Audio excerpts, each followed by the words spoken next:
wabarakatuh. Perkenalkan, kami dari kelompok 8, mata kuliah umum pendidikan agama Islam.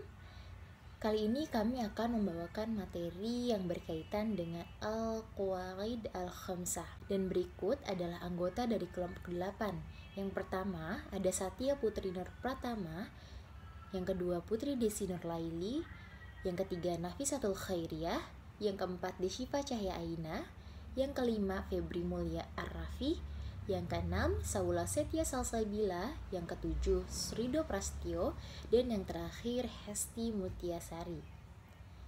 Langsung saja kita masuk ke dalam pembahasan yang akan disampaikan oleh rekan saya. Al-Qawaid Al-Khamsah adalah kaidah-kaidah yang dibentuk para ulama yang pada dasarnya berpangkal dan menginduk kepada 5 kaidah pokok. Kelima kaidah pokok inilah yang melahirkan bermacam-macam kaidah yang bersifat cabang. Sebagian ulama menyebutkan kelima kaidah pokok tersebut dengan istilah Al-Qawaid Al-Khams atau kaidah-kaidah yang 5. Kelima kaidah tersebut sangat masyhur di kalangan mazhab Syafi'i dan di kalangan mazhab-mazhab lain pada umumnya. Meskipun urutannya tidak selalu sama, kaidah tersebut adalah yang pertama, segala perkara tergantung kepada niatnya. Yang kedua, keyakinan tidak hilang dengan keraguan. Yang ketiga, kesulitan mendatangkan kemudahan. Yang keempat, kesulitan harus dihilangkan. Yang kelima, adat dapat dijadikan pertimbangan dalam menetapkan dan menerapkan hukum kaidah. Baiklah, langsung saja kita mulai pembahasan yang pertama dari Qawaidul Khamsah, yaitu mengenai segala perkara atau segala sesuatu tergantung pada niatnya. Al-Qawaidah Khamsah yang pertama yaitu mengenai tentang pembahasan niat. Menurut pengertian secara etimologis, niat merupakan maksud melakukan sesuatu dan ketetapan hati untuk melakukannya. Sedangkan menurut istilah, niat adalah kemantapan mengorientasikan ketaatan dan pendekatan diri kepada Allah Subhanahu wa Ta'ala dalam mewujudkan tindakan. Menurut ulama Syafi'i, niat yaitu bermaksud kepada sesuatu beriringan dengan mengerjakannya. Sedangkan menurut Hanafiyah, niat adalah bermaksud mendekatkan diri atau mematuhi perintah. Baik, selanjutnya ada peran penting dari kaidah segala perkara tergantung kepada niatnya. Yang pertama yakni sebagai pembeda. Niat dapat membedakan antara ibadah dan kebiasaan. Dengan niat kita dapat membedakan ibadah yang menyerupai adat. Misalnya, ketika kita berwudu dan membasuh muka atau mandi biasa dengan mandi wajib. Lalu selanjutnya sebagai penjelas. Niat dapat membedakan ketika kita melakukan hal sunnah, wajib, dan yang lainnya. Misalnya, ketika kita membedakan ibadah sholat fardu zuhur dengan sholat sunnah qobliyah zuhur. Lalu ketiga ada peran pentingnya sebagai petunjuk. Niat sebagai petunjuk merupakan kinayah atau maksud dari sebuah ungkapan yang memiliki kemungkinan yang tidak langsung dalam artian asli. Misalnya, suami menceraikan istrinya dengan menggunakan kata-kata yang berbentuk kinayah atau sindiran. Lalu untuk dalil dari kaidah ini adalah hadis yang diriwayatkan oleh Tabrani dari Syalan Ibnu Sa'id, yang artinya niat orang mukmin itu jauh lebih baik daripada perbuatannya yang kosong dari niat. Qawaidul Khamsah yang kedua yaitu al-yaqinu la yuzalu bisyak. Artinya, keyakinan tidak hilang dengan keraguan. Maksudnya adalah semua hukum yang sudah berlandaskan pada suatu keyakinan tidak dapat dipengaruhi oleh adanya keraguan-keraguan yang muncul kemudian. Sebab rasa ragu yang merupakan unsur eksternal dan muncul setelah keyakinan tidak akan bisa menghilangkan hukum yakin yang telah ada sebelumnya. Dengan demikian, maka yang dimaksud dengan kaidah kedua adalah tercapainya suatu kemantapan hati pada suatu objek yang telah dikerjakan. Baik kemantapan itu sudah mencapai pada kadar ukuran pengetahuan yang mantap atau baru sekedar dugaan kuat. Makanya tidak dianggap suatu kemantapan hati yang disertai dengan keraguan-keraguan pada saat pekerjaan itu dilaksanakan. sebab keadaan ini tidak bisa dimasukkan ke dalam kategori yakin. Hal-hal yang masih dalam keraguan atau masih menjadi tanda tanya tidak dapat disejajarkan dengan suatu yang sudah diyakini.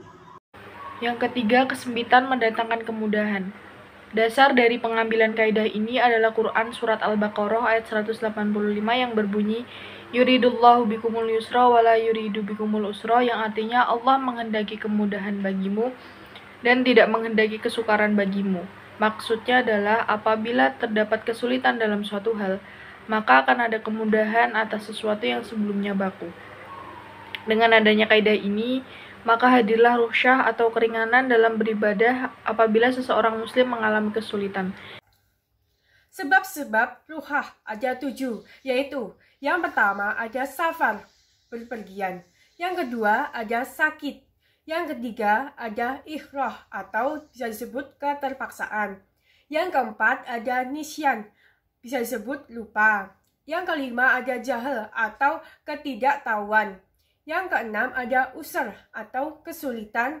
Dan yang terakhir, yang ketujuh, ada nafsu atau sifat kurang. Yang keempat ada kesulitan harus dihilangkan. Kaidah ini menjelaskan bahwa pertama, bahaya itu harus dihilangkan yang didasarkan pada hadis Nabi. Yang kedua, bahwa keadaan darurat dapat memperbolehkan hal yang dilarang. Yang ketiga, ada kebolehan dalam melakukan hal yang dilarang itu sekedarnya saja. Yang keempat, ada bahaya tidak boleh dihilangkan dengan bahaya serupa. Dan yang terakhir, yang kelima, ada bahaya khusus ditanggung untuk mencegah bahaya umum. Darurat bermakna sesuatu bahaya yang menimpa manusia jika ditinggalkan. Sekiranya tak ada sesuatu yang lain yang dapat menempati posisinya. Sebagian ulama berargumen bahwa hal yang dapat menyebabkan hilangnya nyawa atau hilangnya anggota tubuh. Sedangkan kebutuhan ialah sesuatu bahaya yang menimpa manusia jika ditinggalkan, namun posisinya masih dapat diselesaikan dengan hal lain. Namun yang perlu diperhatikan adalah syarat-syarat untuk memenuhi kaidah ini, karena banyak sekali orang yang mengambil dispensasi dari kaidah ini tanpa memperhatikan syaratnya. Berikut adalah syarat-syaratnya, diantaranya pertama, darurat dapat dihilangkan dengan melakukan yang dilarang. Kedua, tidak menemukan solusi lain. Yang ketiga, yang dilarang lebih kecil resikonya daripada darurat. Kaidah untuk memperbolehkan sesuatu yang dilarang, syariat ini tidak bersifat mutlak. Di sisi lain, mempunyai batas-batas tertentu, dan di sisi lain masih juga memiliki ketergantungan pada kaidah-kaidah yang lain. Maka perlu sekali untuk menyinergikan antara kaidah satu dengan kaidah yang lain. Adat dapat dijadikan pertimbangan dan landasan dalam menerapkan hukum kaidah. Kaidah fikih ini mengenai adat atau kebiasaan. Dalam bahasa Arab, terdapat dua istilah, yaitu al-adat dan al-urf. Adat adalah suatu perbuatan atau perkataan yang terus-menerus dilakukan oleh manusia, lantaran dapat diterima akal dan secara kontinu.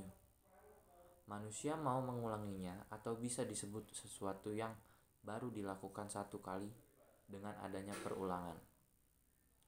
Sedangkan urf ialah suatu hal baik dan diterima oleh akal sehat yang biasanya tidak asing bagi masyarakat, karena telah menjadi kebiasaan yang menyatu dengan kehidupan mereka, baik berupa perbuatan ataupun perkataan. Zaidan 1986.